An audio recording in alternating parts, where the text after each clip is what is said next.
Bonjour, bienvenue sur 8 Mont-Blanc, j'espère que vous allez bien. Regardez ce plateau, on va parler d'art de vivre, de bien vivre, essayer de trouver ces petites astuces pour passer un bon printemps, préparer l'été. Il y a énormément de cours de pilates, de yoga, de sophrologie dans les pays de Savoie.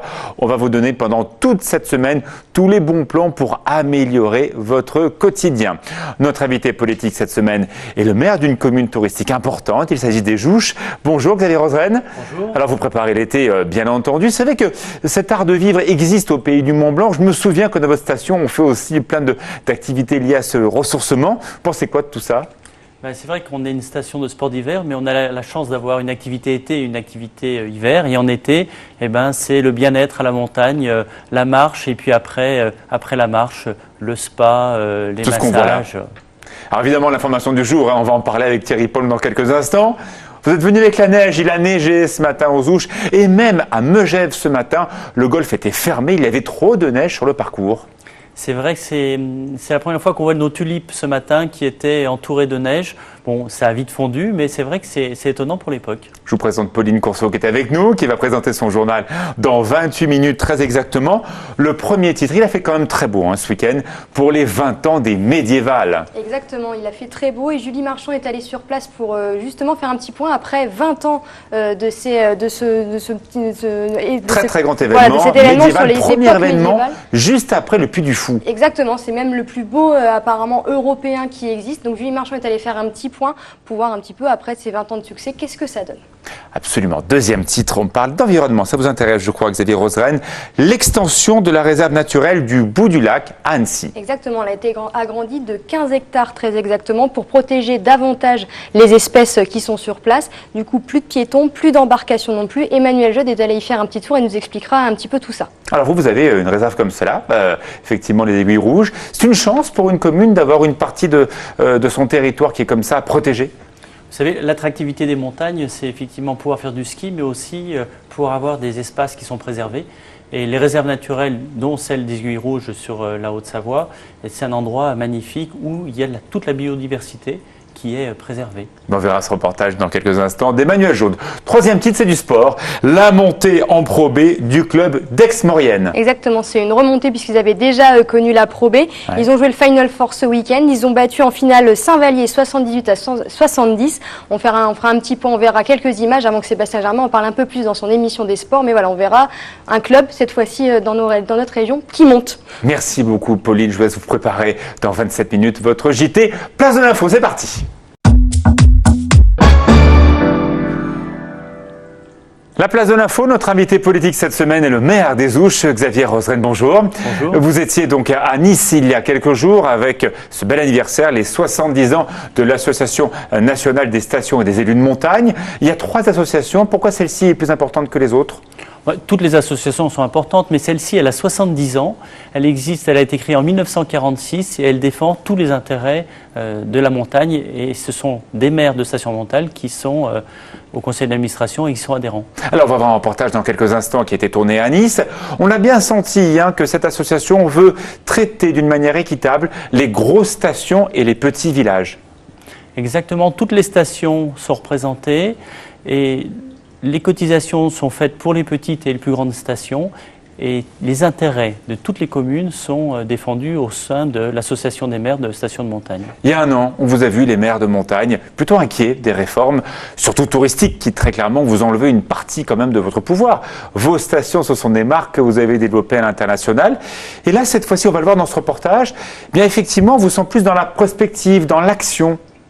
Les difficultés, elles sont toujours là parce que les baisses de dotation et le fonds de péréquation font que ça n'a pas changé, nos budgets sont difficiles, mais il faut passer à autre chose et il faut aller de l'avant. Et les stations de montagne le font bien et c'est la prospective, dont entre autres le numérique. Le numérique, l'Observatoire du numérique, est un des grands chantiers qui sera mené conjointement par ces maires, aussi par la région Rhône-Alpes-Auvergne. Gilles Chabert a annoncé essayer d'arrêter cette fracture du numérique. Bon, votre territoire des Ouches est plutôt bien couvert, vous avez en tout cas tout ce qu'il faut, mais ce qu'il faut aller encore plus loin. Il faut aller plus loin parce que maintenant il faut des outils, même une fois que vous êtes bien couvert en termes de numérique, il faut du numérique pour mieux accueillir les clients, mieux informer, et puis aussi du numérique pour, on le verra peut-être tout à l'heure, pour mieux observer, l'activité touristique. Alors justement, c'est le lien avec ce reportage. 70 ans de cette association et des enjeux bien concrets. Ne pas rater le virage du numérique. C'était à Nice la semaine dernière.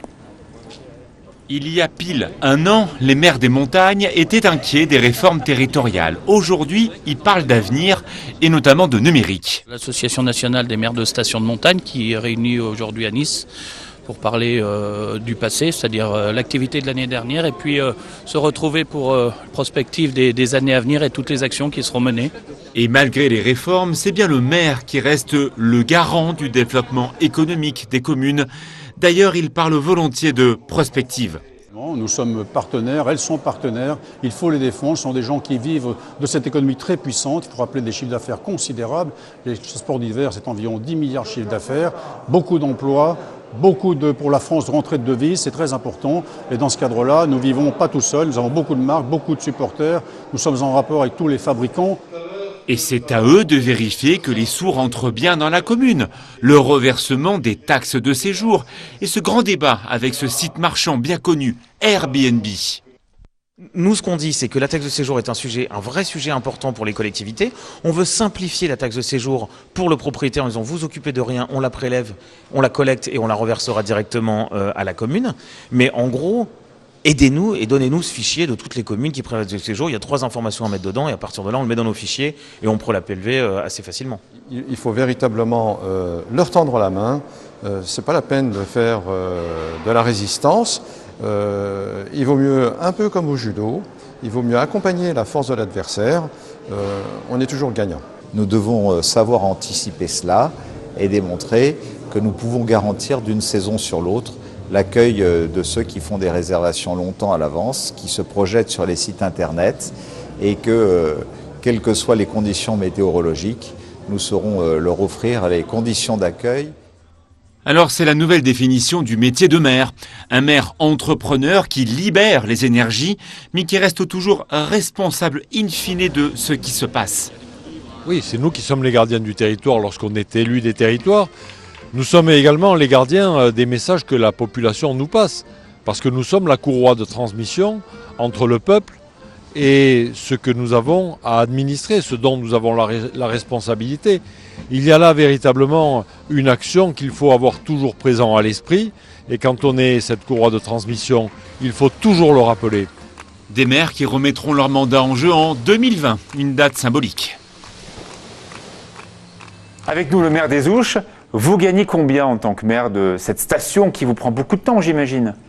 Pour le temps, c'est 50% pour une commune comme les Ouches. Et en fait, 50%, on se fait déborder, c'est toujours plus. Sinon, il y a dédommagement pour être maire. Et une commune sur les Ouches, c'est 1 500 € par mois. 1 500 € par mois, on le voit bien pour des grands dossiers, dont l'Observatoire du numérique. Vous avez donc présidé cette commission. Vous avez travaillé avec également le maire de Gérardmer sur ce sujet-là. Pour dire quoi? Pour faire quoi? Une entreprise, elle n'imagine pas conduire son économie sans un tableau de bord. Eh bien, je pense qu'une commune, c'est exactement la même chose. On a besoin d'observatoires, on a besoin d'observer pour mieux connaître sa stratégie touristique. Il n'y a pas un maire qui n'est pas aussi sollicité par des investisseurs et ces investisseurs ont besoin d'avoir des informations. Et donc vous avez trouvé des systèmes peut-être plus précis que ce qu'il y avait auparavant, les études qui étaient un peu faites globalement tous les 6 mois. Là, il y a de vraies solutions pour suivre notamment ces touristes dans leur parcours. Quand ils arrivent, d'où ils viennent, pour faire quoi? On a des vrais nouveaux outils pour observer et l'avantage de ces outils, c'est qu'ils ne sont pas coûteux et qui peuvent être accessibles aux petites, moyennes et grandes communes. Très clairement, le maire entrepreneur, est-ce que c'est sa mission d'aller aux côtés du commerçant pour l'aider à vendre mieux, à mieux découvrir son produit? Est-ce que c'est sa mission? Oui, c'est la mission. Il est garant du développement économique, il est garant des services à la population. Et pour ces services, aujourd'hui, les communes, elles doivent être intelligentes et elles doivent trouver des nouvelles solutions. Le portrait du maire continue juste après la pub et Thierry Paul pour la météo.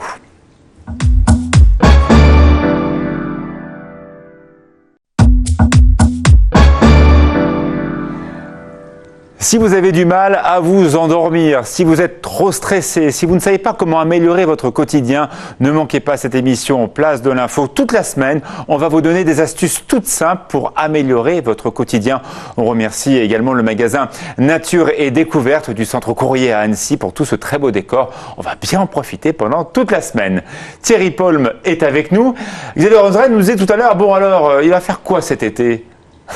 Oui, et puis je vous ai répondu en plus. En off. Vous avez regardé un peu ? Ils disent quoi vos copains météorologues ? Alors mes copains météorologues ils disent qu'on aura un été dans la normalité, c'est-à-dire qu'on aura l'ensoleillement normal, la pluviométrie normale, les températures normales. On aura un été qui va ressembler à un été normalement. Mais bon, il se trompe une fois sur deux, alors comme ça. Pardon ? Il se trompe une fois sur deux, alors bon. Voilà, oui, 60% de fiabilité. Donc, bon. Il m'a dit tout à l'heure, il a neigé ce matin aux Ouches. Le golfe de Megève a été fermé car il y avait 15 cm de neige sur le parcours. Qu'est-ce que c'est que ce temps, Thierry Paulme ? Ça nous fait des nuages, regardez. Oui, c'est à cause du décor. Eh ben voilà, c'est comme la semaine dernière, on revit le même scénario. Un petit coup de frais, la neige à basse altitude à cette époque, c'est quand même pas bien. Voilà, mais normalement c'est terminé. On voit pour les prochains jours, en tout cas jusqu'à la fin du mois, début du mois de juin, on ne devrait plus avoir ces périodes de chaud suivies d'une période de froid. Ça devrait rester dans même un petit peu supérieur aux normales saisonnières. Ça vous surprend, Xavier, cette neige un 22 mai, 23 mai ? Non, je crois qu'il faut laisser faire la météo. On n'a pas le choix. Les gens qui ont planté leur jardin ce week-end, des fois, sont peut-être un petit peu malheureux parce qu'il y a un peu de neige dessus, mais je pense que la nature est assez forte et l'été se fera et les gens auront de beaux légumes. Alors Thierry, pour demain, donc un peu mieux ? Oui, alors ça s'arrange demain. On va avoir du mal quand même à récupérer un franc soleil pendant toute cette semaine. On va récupérer de la chaleur. En deuxième partie de semaine, on va frôler les 25 à 28 degrés suivant les endroits en région de plaine. C'est même très sympathique. Par contre, on va avoir du mal à se séparer des nuages. On aura beaucoup de nuages élevés. On aura plutôt un ciel voilé jusqu'à vendredi, samedi. Et puis, plus on ira vers le week-end, plus on aura une tendance orageuse qui va se développer en fin de journée. Et cette tendance orageuse pourrait être un peu plus marquée avec des orages plus généralisés à partir de dimanche. On était quand même protégé par le fun dimanche, on l'a vu, la pluie est arrivée vers 18h sur l'ouest du département, 20h sur l'est. Ça va quand même comme week-end, c'était correct. Oui, le week-end était correct, comme on l'avait annoncé d'ailleurs. Alors beaucoup de personnes ici voulaient aller faire des petites balades. J'aurais dit, vous avez, allez, on va dire jusqu'à dimanche, milieu d'après-midi pour pas prendre de risques. C'est météo barbecue ici. Et puis voilà, puis ça s'est passé comme ça, c'est bien. Une note pour le temps de demain. Ah, une note pour le temps de demain. Oui, j'ai pas réfléchi à la note, mais je dirais un petit 13 sur 20. 13 sur 20. Bon, merci beaucoup Thierry. Voilà. Un programme à ne pas manquer sur 8 Mont Blanc, documentaire, le magazine de l'environnement et direction les rives du lac Léman.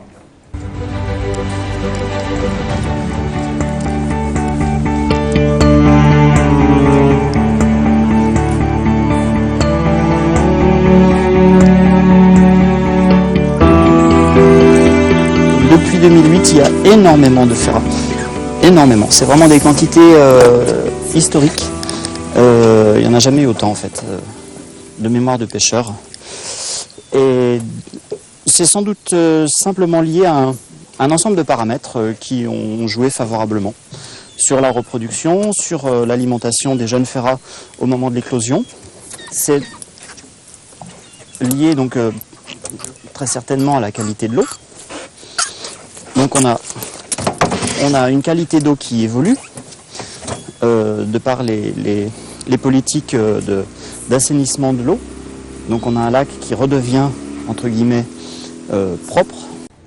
Documentaire, un des magazines à suivre sur 8 Mont Blanc. Sébastien Germain nous a rejoint. Bonjour Sébastien. Bonjour, on parle de basket. Et oui, une fois n'est pas coutume, avec une très très bonne nouvelle pour la Savoie, pour toute la région, avec la promotion d'Aix-Maurienne Savoie Basket qui a gagné sur le terrain le droit de rejouer en Pro B dès la saison prochaine. C'est une très très belle performance. Vous avez des images de Sébastien Boson. On a quelques images de ce week-end avec une victoire sur le parquet de Saint-Vallier. Donc voilà, là aussi une très très grosse performance. Saint-Vallier qui a accueilli le Final Four, demi-finale le samedi, finale le dimanche, victoire 78-70. Une très grosse performance pour les joueurs de Sébastien Boson. C'était pas vraiment prévu, mais voilà, c'est une très très belle performance et voilà, ils vont retrouver le basket professionnel. Voilà, on regarde ces images. Pendant ce temps-là, Xavier Roseraine, vous êtes donc maire des Ouches. On a beaucoup parlé en début de saison, Sébastien Germain, de hockey sur glace. Et c'est vrai qu'on a suivi les performances qui ont été un peu compliquées. On en est où là en cette fin de saison? Alors la fusion a été entérinée entre Chamonix et Morzine Avoriaz-Léger. Le nouveau club devrait naître officiellement assez rapidement. On n'a pas encore le nom. On a le nom de l'entraîneur, c'est Stéphane Gros qui était entraîneur de Chamonix. En tout cas, une chose est sûre, c'est qu'on figure de la vallée. Voilà, une vraie figure qui a joué à Chamonix et à Morzine. En tout cas, une chose est sûre, à la reprise du championnat de Ligue Magnus, on aura une belle équipe au Savoyard. On ne connaît pas encore le nom, on ne connaît pas encore le symbole, mais voilà, il faudra venir les soutenir, cette équipe qui mérite en tout cas. Est-il important pour la commune des Ouches, qui est vraiment au cœur de ce territoire de hockey, Megève, Saint-Gervais, Chamonix, eh bien de redorer un peu sa marque? Oui, puis en plus, ce rapprochement Chamonix-Morzine, c'est un renouveau pour le hockey, c'est bien. Et c'est trouver effectivement un nouvel élan. C'est possible? C'est indispensable. Avec la réforme de la Ligue Magnus voulue par le président Luc Tardy, il fallait, notamment au point de vue financier, les clubs doivent présenter un cahier des charges très fort. Et donc voilà, il fallait absolument faire une vraie structure. Maintenant, reste à savoir les joueurs qui vont composer cette équipe. Et on espère vraiment revoir du hockey de très haut niveau dans la région. On a besoin. Et je sais que vous irez, parce que vous adorez le hockey. Voilà. Alors, il y a beaucoup d'événements sportifs dans les prochains jours au Pays du Mont-Blanc. Bien sûr, le Tour de France, dans 15 jours. Place de l'Info, on fera vraiment une découverte des étapes, surtout autour du Pays du Mont-Blanc, à Saint-Gervais, à Megève, à Sallanches, avec la dernière présence de Bernard Hinault qui va peut-être remonter cette fameuse côte de Domancy. Mais il n'y a pas que ça. Il y a aussi tous ces marathons, le marathon du Mont-Blanc à la fin du mois de juin, l'UTMB. Pourquoi autant de succès pour ces gens qui courent sur vos montagnes, Xavier Roseraine? La vallée de Chamonix, c'est un terrain de jeu extraordinaire et la vallée du Trail, c'est bien dans la vallée de Chamonix avec le marathon du Mont-Blanc fin juin et puis fin août l'UTMB et puis après le trail des Aiguilles Rouges. Il y a des trails de partout, des très grands, des tout petits. Pourquoi l'UTMB reste l'épreuve reine, star? C'est l'épreuve star parce qu'elle se déroule autour du Mont-Blanc. C'est l'épreuve star parce qu'elle est très bien organisée. 75 nations différentes viennent participer à l'UTMB et c'est toujours un moment de joie et c'est un défi personnel que les gens viennent chercher autour du Mont-Blanc. Et très clairement, toutes ces personnes qui viennent dans votre territoire, ils sont là pour servir le territoire ou c'est le territoire qui les sert en clair? Est-ce que ce sont des consommateurs? On comprend bien qu'ils ont besoin de vos installations, mais est-ce qu'ils sont intéressants aussi pour votre station? Ils sont très intéressants. L'UTMB, c'est la plus grosse semaine sur toute l'année pour la vallée de Chamonix. Et ça se comprend bien parce qu'il y a cette semaine où il y a 75 nations qui viennent, mais ces gens reviennent dans nos stations en été et en hiver pour faire du ski, pour se promener, pour s'entraîner. Il n'y a rien à gagner. Parce que voilà, quand on parle de football, Sébastien, à chaque fois on voit, ou même de golf, le prize money d'Evian Championship, ça pourrait faire rêver. Là, il n'y a rien à gagner. Le plaisir de faire la course. Ça suffit? Oui. Le plaisir de l'avoir terminé pour ceux qui le terminent. Oui, déjà le terminer, c'est déjà pas mal. Ma dernière question, bien sûr, ce territoire du Pays du Mont-Blanc évolue, on en parle très souvent ici. Il y a un gros projet de rénovation du téléphérique de l'Aiguille du Midi. Les cabines vont être inaugurées dans quelques jours. Le JT Montagne sera d'ailleurs tourné au sommet de l'Aiguille du Midi avec Emmanuel Jour dans quelques jours. Vous avez besoin de cette locomotive, cette attraction. On sait que Courmayeur a fait un projet très fort l'an dernier. Les stations ne peuvent pas rester sans investir. Et l'investissement doit se refaire régulièrement. Et je pense qu'il était temps pour l'Aiguille du Midi de refaire quelque chose de joli. Il y a beaucoup de choses qui ont été faites avec le pas dans le vide, beaucoup d'aménagements. Et là, on est sur la continuité. Merci beaucoup Xavier Roseraine d'avoir été avec nous. On a parlé du numérique. Bien sûr, on en reparlera sur 8 Mont-Blanc. Ça nous intéresse à tout premier lieu. Merci beaucoup Sébastien. On retrouve Thierry Paul pour la météo et le journal juste après. Pauline Courceau, bonne soirée.